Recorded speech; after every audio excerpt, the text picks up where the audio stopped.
They say that ignorance is bliss, but I've come to realize that sometimes the truth, no matter how painful, is the only path to freedom. My name is David, and this is the story of how my perfect life crumbled beneath my feet, only for me to find strength in the rubble. It was a crisp autumn morning when I first noticed the change in Karen. The leaves were just beginning to turn, painting our suburban neighborhood in hues of gold and crimson. I was in the kitchen, brewing my usual cup of coffee, when she breezed past me, a whirlwind of perfume and purpose. "You're up early," I remarked, raising an eyebrow at her carefully coordinated outfit and freshly styled hair. Karen paused, her hand on the doorknob. "Big case," she said, flashing me a smile that didn't quite reach her eyes. "I might be home late tonight."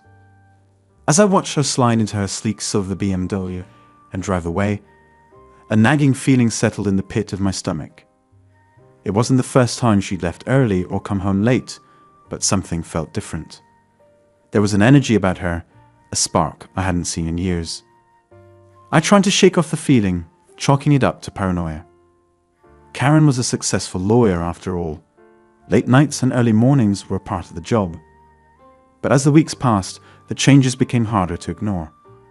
She started dressing differently, favoring form-fitting dresses and higher heels. Her phone became an extension of her hand, always buzzing with notifications that made her smile secretively. Our conversations grew shorter, more superficial, as if she was always half present, her mind elsewhere. It was Bernard, our 13-year-old son, who unknowingly planted the seed of suspicion in my mind. "Mom seems happy lately, doesn't she?" he said one evening as we sat watching a baseball game. She was humming in the kitchen this morning. I can't remember the last time I heard her do that. I forced a smile, even as my heart clenched painfully in my chest. "Yeah, she does seem happier." That night, as Karen slept soundly beside me, I lay awake, my mind racing. Was I imagining things? Was I so insecure that I couldn't handle my wife being happy? Or was there something more sinister at play? The next morning, I made a decision that would change the course of our lives forever. I hired a private investigator. Jack was an old friend from college who had gone into the security business. When I called him, explaining my suspicions in halting, embarrassed tones, he was all business. "Don't worry, Dave," he said, his voice gruff but kind. "We'll get to the bottom of this." For the next few weeks, I lived in a state of constant anxiety. Every time Karen's phone buzzed, every late night at the office, every business dinner, they all set my nerves on edge. I both dreaded and longed for Jack's reports. It was on a rainy Tuesday afternoon when Jack called me into his office. His face was grim as he slid a manila envelope across his desk. "I'm sorry, Dave," he said softly. "You were right to be suspicious." With trembling hands, I opened the envelope. Inside were dozens of photographs, each one a dagger to my heart. Karen, my wife for 15 years, locked in an intimate embrace with a man I recognized as Robert Hartley, a senior partner at her firm. There they were, entering a high-end hotel together, sharing a candlelit dinner at a restaurant across town, walking hand in hand through a park, looking for all the world like young lovers. "How long?" I managed to choke out. Jack sighed heavily. "Based on what we've uncovered, at least 10 years. Maybe longer." 10 years. The words echoed in my head, each repetition another blow to my already shattered heart. How had I been so blind? As I drove home that day, my mind was a whirlwind of emotions. Anger, betrayal, heartbreak. They all battled for dominance. But underlying it all was a cold, hard determination. I needed answers, and I needed them now. I threw myself into the investigation with a fervor that surprised even me. I combed through credit card statements, phone records, even Karen's work calendar. The evidence mounted, painting a picture of a long-term, deeply passionate affair. But it wasn't enough. I needed irrefutable proof, something that would leave no room for denial or explanation. That's when I remembered a conversation from years ago, a throwaway comment that now took on new significance. Bernard had been born with a rare blood type, one that neither Karen nor I shared. At the time, the doctors have explained it as a genetic quirk, a 1 in a million chance. But now, with the spectre of infidelity looming large, I couldn't help but wonder. The paternity test was easier to arrange than I had expected. A simple swab from Bernard's toothbrush, a hair from my own head, and a hefty rush fee to the lab. As I waited for the results, I felt as if I was standing on the edge of a cliff, about to plunge into unknown depths. The email arrived on a Friday afternoon, just days before our 15th wedding anniversary. I stared at my computer screen, my finger hovering over the mouse, afraid to open the attachment that could destroy my world. Finally, gathering every ounce of courage I possessed, I clicked. The medical jargon swam before my eyes, but one line stood out in stark clarity. The alleged father is excluded as the biological father of a tested child. I felt the room spin around me. Bernard, the boy I had raised, the child I had loved with every fibre of my being, he wasn't mine. The betrayal cut deeper than I could have ever imagined. As I sat there, surrounded by the remnants of my shattered life, a plan began to form. Our anniversary was approaching, and Karen had been dropping hints about a special dinner. It would be the perfect opportunity to confront her, to lay bare the lies and deceit that had poisoned our marriage. The days leading up to our anniversary passed in a blur. I went through the motions of daily life, all while carrying the weight of my knowledge like a lead ball in my stomach. Karen, oblivious to the storm brewing, seemed more attentive than she had been in months. "I've made reservations at La Mer for Friday," she said one evening, her eyes sparkling with excitement. I thought we could celebrate 15 wonderful years together. I nodded, forcing a smile. "Sounds perfect," I replied, the irony of her words not lost on me. As Friday approached, I steeled myself for what was to come. I gathered all the evidence, the photos, the records, the DNA test results, and tucked them into a sleek leather briefcase. This would be an anniversary Karen would never forget. The night before our anniversary, I lay in bed, listening to Karen's steady breathing beside me. My mind wandered, imagining where she had been just hours before, who she had been with. The thought made my stomach churn. Little did I know, my imagination wasn't far from the truth. While I tossed and turned, grappling with the impending confrontation, Karen was indeed in the arms of another man. In the plush confines of Robert Hartley's penthouse apartment, my wife of 15 years was living out a passionate fantasy. "Oh, Robert," Karen sighed, her fingers tracing lazy patterns on his chest. "I wish we could stay like this forever." Robert pulled her closer, his hands roaming the curves of her body with familiar ease. "Who says we can't?" he murmured, his voice husky with desire. "Leave him, Karen. We could be together properly." Karen propped herself up on one elbow, her blonde hair cascading over her shoulders. In the soft glow of the bedside lamp, she looked years younger, unburdened by the weight of her deception. "It's not that simple," she said, a hint of frustration creeping into her voice. "There's Bernard to think about, and the firm. It would be a scandal." Robert sat up, his dark eyes boring into hers. "Is that all that's holding you back?" "Karen, we've been doing this dance for years. Don't you think it's time we stopped hiding?" Karen bit her lip, conflict evident on her face. "No, of course not," she replied quickly, perhaps too quickly. "I love you, Robert." "I do. It's just complicated." Robert's jaw tightened, but he said nothing. Instead, he pulled Karen into a searing kiss, pouring all his frustration and longing into the embrace. She responded with equal fervor, their bodies entwining as the city lights twinkled beyond the floor-to-ceiling windows. Their lovemaking was passionate, almost desperate, as if they both sensed that their time together was limited. As the first light of dawn crept into the room, Karen reluctantly disentangled herself from Robert's arms. "I have to go," she said, her voice tinged with regret. "David will be expecting me home soon." Robert watched her dress, a mix of desire and sadness in his eyes. "Will I see you tomorrow?" Karen paused, her hand on the doorknob. "I can't. It's my anniversary, remember? David's taking me out to dinner." "Right," Robert said, his jaw tightening once more. "How could I forget?" Karen blew him a kiss and slipped out the door, leaving Robert alone with his thoughts. As she drove home, her mind was a whirlwind of emotions: guilt, excitement, fear, and love all battled for dominance. She loved Robert, she was sure of that. But she also loved her life with David, the stability and comfort it provided.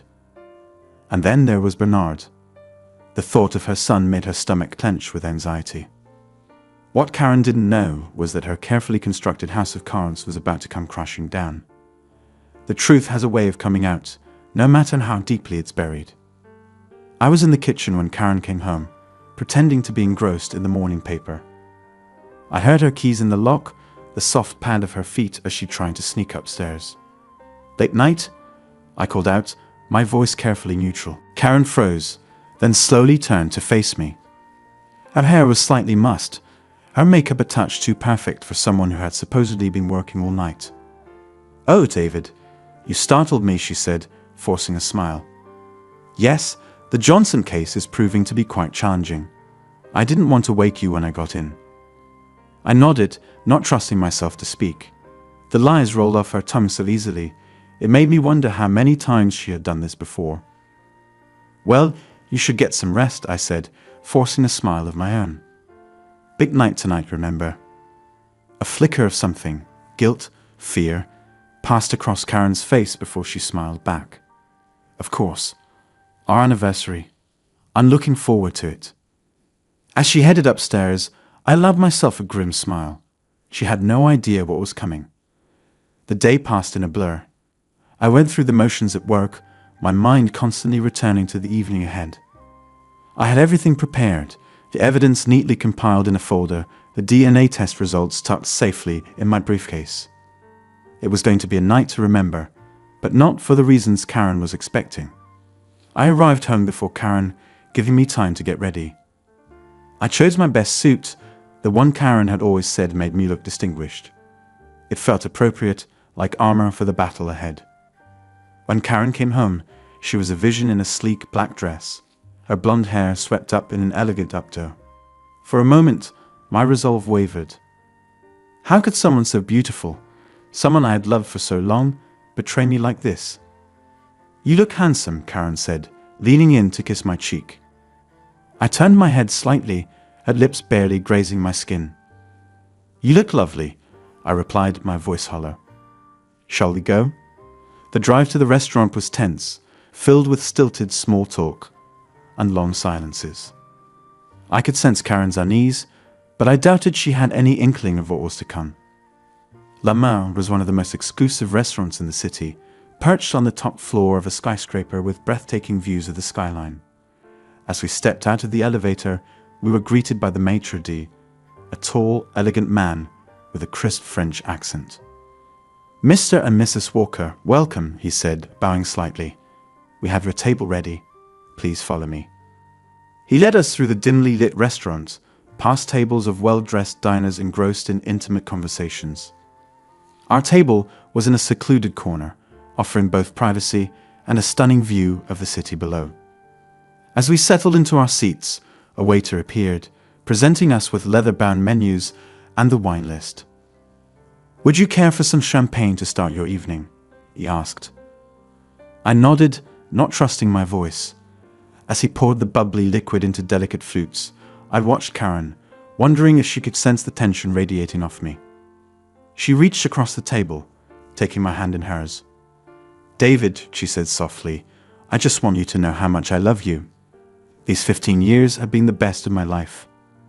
I looked into her eyes, searching for a hint of deception.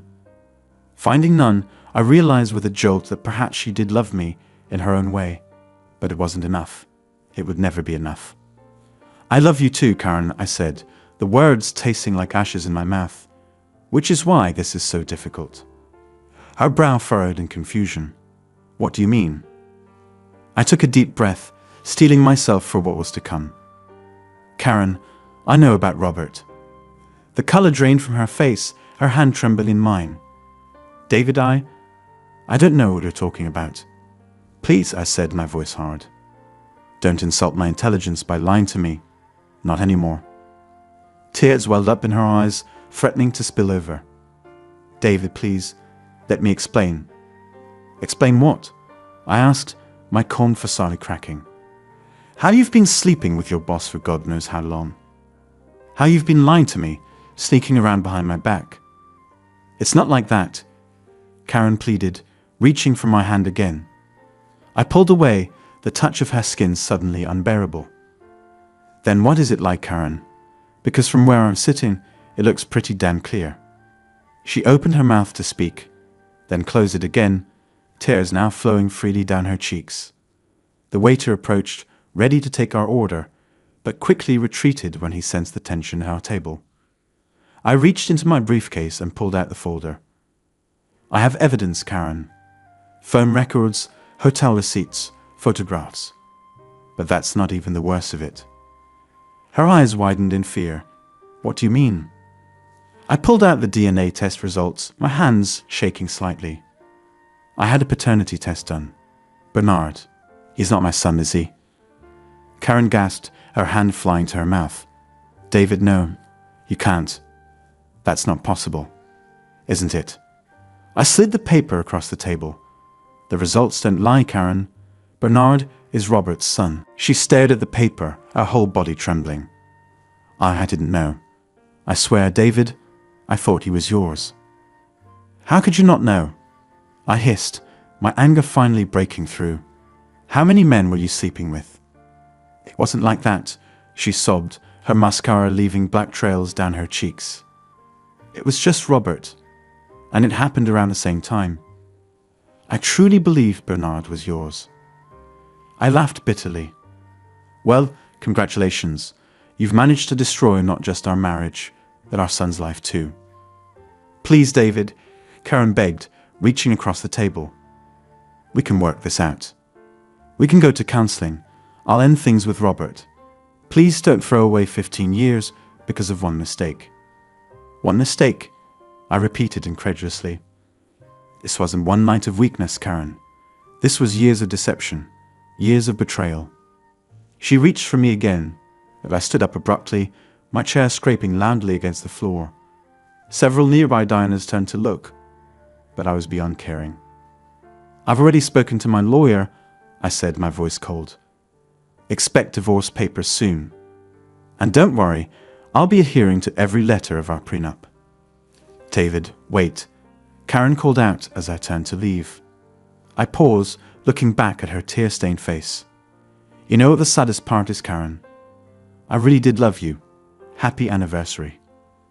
With that, I walked out of the restaurant, leaving my shattered marriage and the woman I thought I knew behind. The cool night air hit me as I stepped onto the sidewalk. I took a deep breath, feeling as if I'd been underwater for years and was finally coming up for air. I drove home in a daze, my mind replaying the confrontation over and over. As I pulled into our driveway, I realized I couldn't bear to be in the house we'd shared for so long. Instead, I got back in the car and drove to a nearby hotel. The next morning, I woke to a barrage of missed calls and text messages from Karen. I ignored them all, focusing instead on the task at hand. I called my lawyer, informing him of the previous night's events and instructing him to begin divorce proceedings immediately. Over the next few days, I threw myself into the logistics of ending my marriage. I moved out of our house, found a temporary apartment, and began the painful process of dividing our shared life. Through it all, Karen continued her attempts to contact me, her messages growing increasingly desperate. Finally, after a week of silence, I agreed to meet her at a neutral location, a small cafe in the center of town.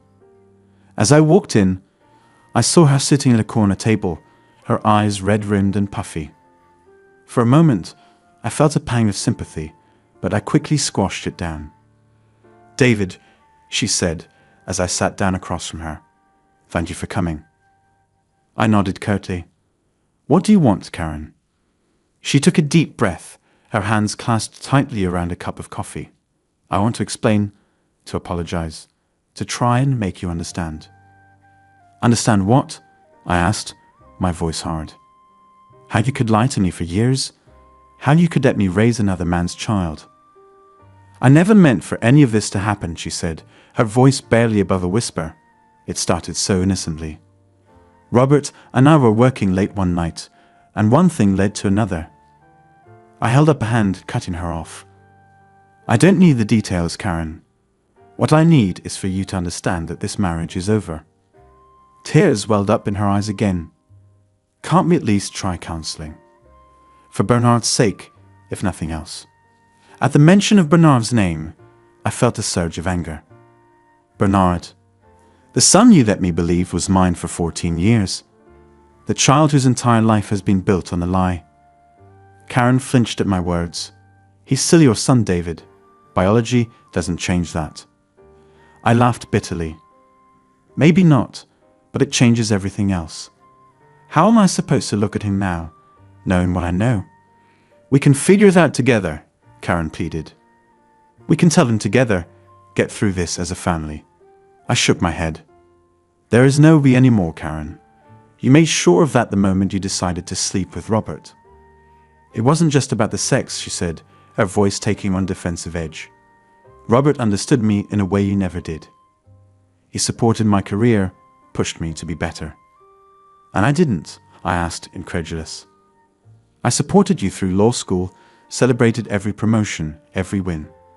Was that not enough? Karen looked down at her hands. It's not that simple. No, it's not, I agreed. But it is over. My lawyer will be in touch with the divorce papers. I suggest you get your own representation. As I stood to leave, Karen reached out, grabbing my arm. David, please, I love you. I made a terrible mistake, but I love you. For a moment, I wavered. Despite everything, a part of me still loved her too. But then I remembered the photographs, the DNA test, the years of lies. Sometimes, love isn't enough, I said softly, gently removing her hand from my arm. Goodbye, Karen. As I walked out of the cafe, I felt a strange mix of sadness and relief. The life I had known was over, but perhaps that wasn't entirely a bad thing. The next few weeks were a whirlwind of legal meetings, heated arguments, and sleepless nights. Karen continued her attempts to change my mind. Tears, promises, even attempts at seduction. But my resolve remained firm. There was no going back. The hardest part was telling Bernard. We decided to do it together, sitting him down in the living room of what was once our family home. As we explained the situation, carefully omitting the details of his parentage for now, I watched the confusion and pain play across his face. But why? He asked, his voice small and scared. Don't you love each other anymore? Karen reached out to take his hand. Sometimes, honey, love isn't enough. Your father and I, we've grown apart. I winced at her use of the word father, but said nothing.